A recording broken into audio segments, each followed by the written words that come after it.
네, 마지막 코너입니다. 자, 이 코너를 만들 때 우리 PD 이런 고민을 했다고 합니다. 오전장에 과연 진짜 실전 매매의 초고수는 어떤 생각을 할까? 그래서 준비했습니다.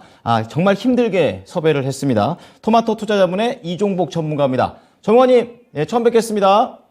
예, 안녕하십니까. 이종복입니다. 네, 자, 오늘 첫 시간이 되겠는데요. 앞으로 잘 부탁드리고요. 오전장 흐름과 특징 좀 잡아주십시오.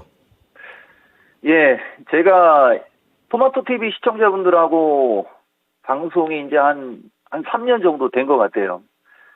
근데 지금 주식 시장의 흐름이 여기에서 단기적으로 낙폭과대 반등을 할 수 있을 정도의 바닥을 치느냐, 아니면은 여기서 추가 하락을 하느냐 하는 변곡점인데, 제가 우리 시청자분들하고 앞으로 방송을 할 때 먼저 한 가지만 얘기해 드릴게요.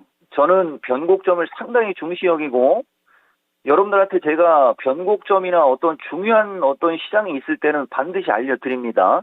대신 이제 그 시장이 만약에 추가적으로 급락을 하더라도 여러분들이 주식으로 수익을 낼 수 있을 흐름이면 저는 그걸 강조할 거고, 이건 도저히 수익을 낼 수 없다. 그럴 때는 좀 리스크 관리를 좀 중점적으로 좀 얘기를 좀 해 드릴 거고요.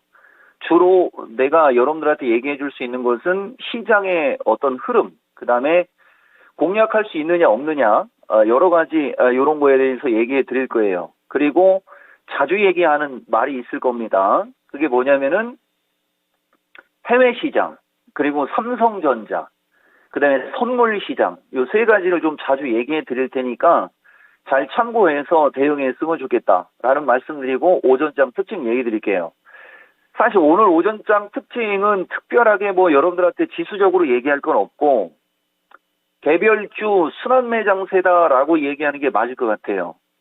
이 개별주 순환매장세에서 여러분들한테 내가 제일 중시 여기고 싶은 것은, 과거의 개별주 장세는 실적이 없이 단순히 어떤 수급 혹은 차트적으로 그런 식으로 움직였지만은, 지금 움직이고 있는 이 개별주의 어떤 특징은 실적이 겸비된 개별주라는 특징이 있고, 20년 만에 그 불거진, 사실 어떻게 보면은 이게 10년 만에 한 번씩 오는 시세다라고 얘기할 수도 있는데, 여러분들 다 알다시피 인플레라는 얘기 자주 듣죠, 여러분?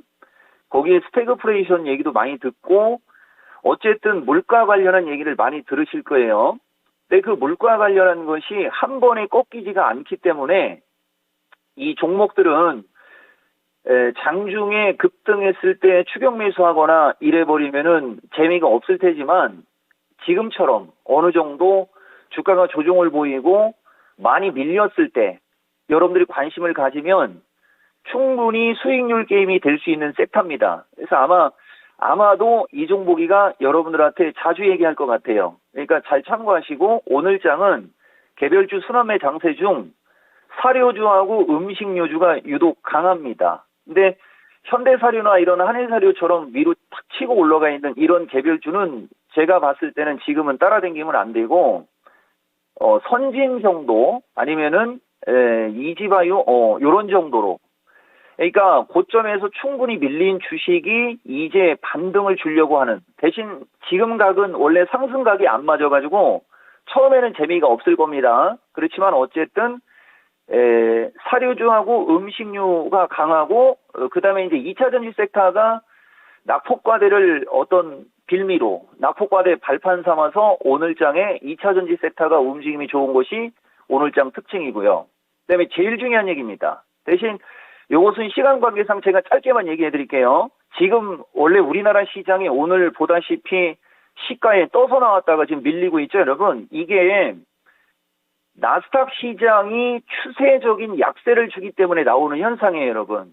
근데 이건 지금 시간이 부족하기 때문에 내가 디테일하게 얘기는 안 하고, 내일 이후로도 아마 자주 얘기할 거니까 제가 팁은 드릴게요. 지금 우리나라 시장이 오늘 시초가 갭상승 나와서 밀린 이유도 바로 이 나스닥 시장의 추세적 약세 때문에 그런데, 지금 해외 시장의 특징을 제가 정의해 드릴게요. 지금 해외 시장은 나스닥이 추세적인 약세이고, VS, 다우 등 기타 해외 시장은 상대적으로 선방을 합니다.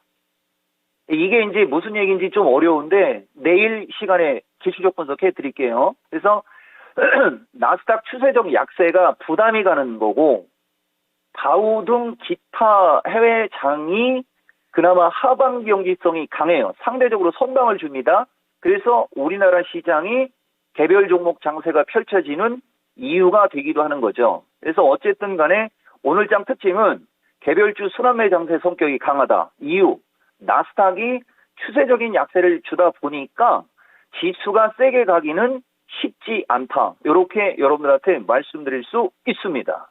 네. 자, 오전장에 대한 흐름과 특징을 짚어봐 주셨습니다. 자, 그렇다면요. 이제 내일 있을 미국 시장 분석 좀 기대를 해보면서 오늘장 투자 전략 어떻게 잡을까요? 예, 첫 시간이라 제가 좀 심플하게 가겠습니다. 예, 몇 번 하다 보면은 이제 뭐 여러분들 돈 좀 벌 수 있는 주식들 많이 드릴 테니까 그때 돈을 버시고 우선 제가 아까도 여러분들한테 얘기해 드렸는데 원래 이 종목은 약세정에서 여러분들한테 하는 얘기가 참 많아요. 근데 일반 요새 주린이 분들은 그게 잘 안 되니까 가볍게 얘기해 드릴게요. 일단 현금이 없는 사람들은 일정 부분 현금을 유지하십시오. 외바닥에서 강한 상승이 나오지 않습니다. 우리나라 시장은 최근 1년 6개월 가까이 조정을 받았기 때문에 지수가 급락하는 것에 대해서는 맷집이 세요. 그렇지만 올라가는 것은 맷집이 약합니다. 그러니까 외바닥에서 바닥이 나온 적은 없으니까 현금이 없는 분들은 일정 부분 현금을 유지하라는 말씀을 드리고 그다음에 이게 몇 시까지 하는지 잘 모르겠는데 두 번째 오늘장 강세를 주는 사료, 음식, 비료, 농업주 이것을 제가 여러분들한테 향후에는 물가 관련주, 뭐 인플레이션 관련주 이런 식으로 퉁쳐서 얘기할 수가 있을 거예요, 여러분. 잘 참고하시고 제가 봤을 때는 사료, 음식, 비료, 농업주 기술적 반등 이어지는 거 계속 보고 싶은 분들은 볼 수 있어요. 대신 짧게 보셔야 됩니다. 그래서 그쪽을 좀 볼 수 있다면 그쪽을 좀 보시고 그다음에 이 중에서 여러분들한테 제가 조금 더 좀 세게 얘기하고 싶은 것은 식자재 관련주하고 비료 관련주는 상대적으로 좀 안정적이다. 제가 여러분들한테 여기까지는 말씀을 드리겠습니다. 네. 자, 현금과 같은 부분에서 좀 가지고 있는 분들은 좀 가지고 있고, 단기적인 측면에서 기술적 반등을 이제 사료, 음식료, 비료, 농업주 이쪽에서 얘기를 해주셨는데, 식자재 쪽, 비료 쪽이 상대적으로 안정적이라고 하니까요. 이 부분 참고해 보시기 바랍니다. 이종복 전무님, 시간 내주셔서 감사합니다.